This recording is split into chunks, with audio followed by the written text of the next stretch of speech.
the bridge, you're going to see a building that looks like a church at the very top of this Gothic cathedral-like ornamentation. That is the Tribune Tower, designed in 1922 by Howells and Hood for a contest to design the world's most beautiful office building. Howells and Hood won that contest with their neo-Gothic design. Neo-Gothic, that's the modern architecture of that day and age, the 1920s, mixing with Gothic architecture, engineering the European Gothic cathedrals such as Notre Dame in Paris.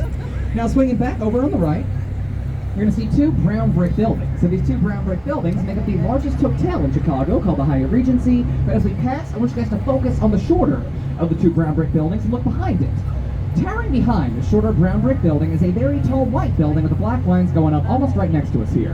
Now that's the fifth tallest building in Chicago. It's called the Aon Center, but it's gone by a few other names. The Standard Oil Building, Big Stan's one of my favorite ones, but also the $80 million mistake.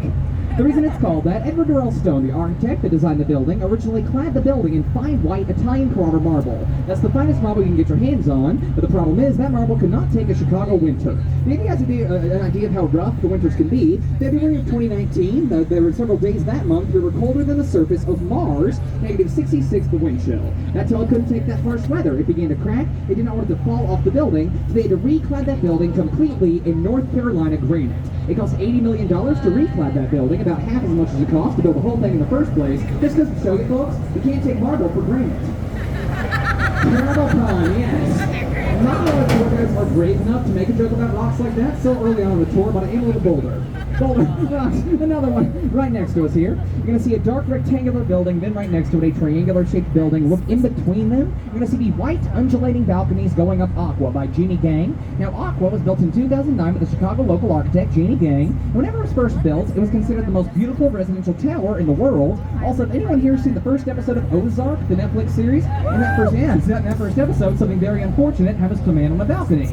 One of those balconies, fun fact. Also, whenever that building was first built, it was the tallest building in the world, designed by a lead female architect. Tallest building in the world designed by a woman.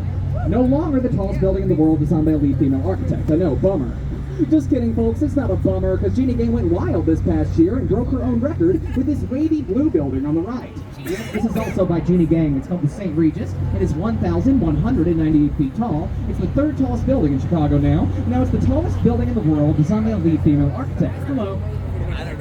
Now, at the very top, that is the penthouse, the apartment building, and folks, get excited. We're looking for a place to lease in Chicago right now. The penthouse apartment is available for lease, $37,000 a month. That is the tallest residence in Chicago, and that's for a 4-bedroom, 4-bathroom apartment, 6,600 square feet. Now, again, that was designed by Jeannie Gang this past year. And now, folks, I'm going to sit down. That's because I'm not going to talk about what's around us. I'm going to talk about what's underneath us, the river. Got a question for you, and to answer it, all you have to do is point. What direction does the river flow? Does it flow from the river into the lake? Point that way. Or does it flow from the lake into the river? Point this way. River to lake to river, we're going to point. Now, if you're pointing from the river into the lake, I am so sorry you are incorrect, but I am going to give you another chance to get a question right. It flows from the lake into the river, but was that always the case, yes or no? No, we reversed the flow of the Chicago River in the year 1900. I don't know why I said we, wasn't part of the project, but here's how and why we did that. Back in the mid-1800s, the Chicago River, to put it lightly, was gross. We were dumping a lot of stuff into it. Human waste and garbage, massive amounts of animal waste and carcasses from the stockyards, and industrial waste. Chemicals from factories getting dumped into the river. The river was so filthy, it self-ignited twice. That means it set itself on fire 2 times. Also, there are first-hand accounts of people witnessing chickens able to walk on the river water over the crusted over scum during the summertime. Now that's gross. It gets grosser because all that stuff was flowing down into Lake Michigan, and you'll never guess where we got, and still do get, our drinking water.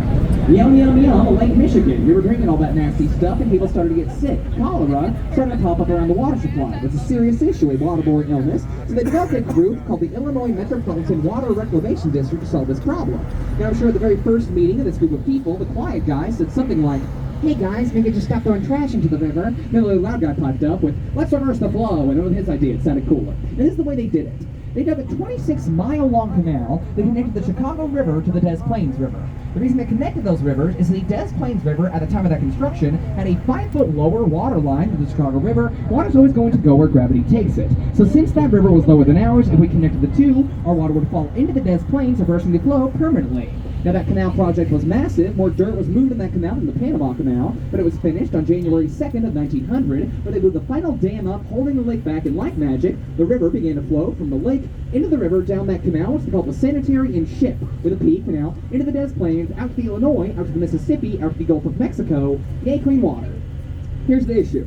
Everyone hated us for doing this. Indiana sued us, Wisconsin sued us, Michigan sued us, and St. Louis sued us. Now, St. Louis sued us because they woke up the next morning. What did they find in their water supply? The Mississippi River. Chicago, they're mad about that. They sued us. All those court cases were thrown out. Important to note, though, all those court cases I just mentioned were also held in Chicago.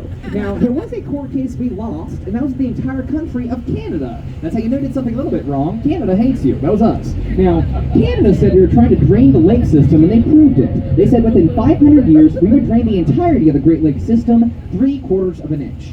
I know that doesn't sound like a lot, but it is a lot considering the Great Lakes of North America take up a fifth, 20% of the entire planet's fresh water.